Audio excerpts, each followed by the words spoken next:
Eto na mga idol ang ating second round pick para sa 2024 PBA Draft.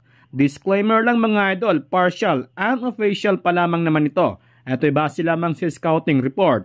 Number 12 para sa second round pick, Abdul Sawat. 6'6" power forward position. Muslim pride mula sa Davao de Oro. Pinangunahan nito ang Red Warriors para sa kanyang huling season sa UAAP. Ang potensyal na kukuha sa kanya ay ang Converge, pero mukhang malabo to sa Converge dahil power forward ang kanyang position. Mahirapan siyang makapasok sa rotation dahil nandyan na nga sina Justin Arana at Baltazar. Number 11, Brandon Ramirez, 6'5", undersized big man mula sa Lubao, Pampanga, Filipino-Canadian. Naglaro na ito sa PBA 3-on-3.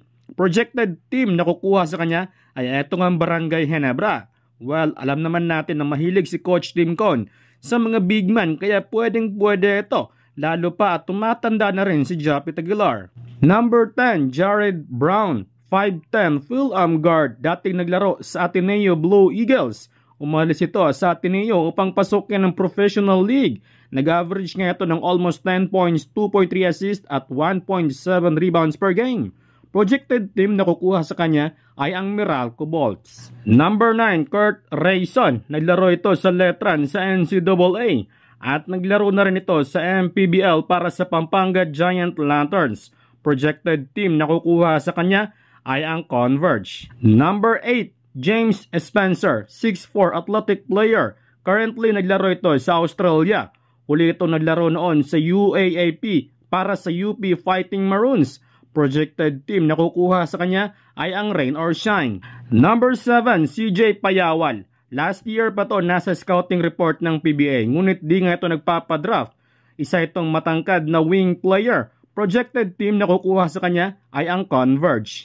Number 6, David Penny. Wala masyadong data sa player na ito pero last year ay may report na maglalaro nga ito sa PBA at projected team na kukuha sa kanya ay ang NLEX Road Warriors. Number 5, Ben Phillips, 6'8" at mataas itong tumalon mga idol. Yun nga lang ay kailangan pa nitong i-develop ang kanyang skills.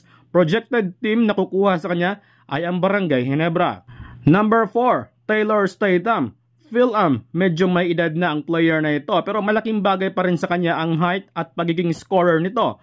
Projected team na kukuha sa kanya ay ang Rain or Shine. Number 3, Lawrence Domingo. Hindi ito masyadong active para masustain ang kanyang height. Projected team na kukuha sa kanya ay ang Terra Firma. Number 2, Will Guzam. He is still NCAA MVP kahit big man pa ito. Kaya mukhang kailangan ito ng Blackwater. And number 1 para sa second round pick, Juan Gomez de Leano. Nakapaglaro na ito sa Liga Overseas, ngunit hindi na nga ito nasilayan sa Liga Overseas kaya mukhang magpapadraft na nga ito sa PBA. At projected team na kukuha sa kanya ay ang Rain or Shine. So yun lang mga idol para sa 2024 second round PBA Draft. Unofficial pa lamang ito mga idol dahil marami pang posibleng magbabago.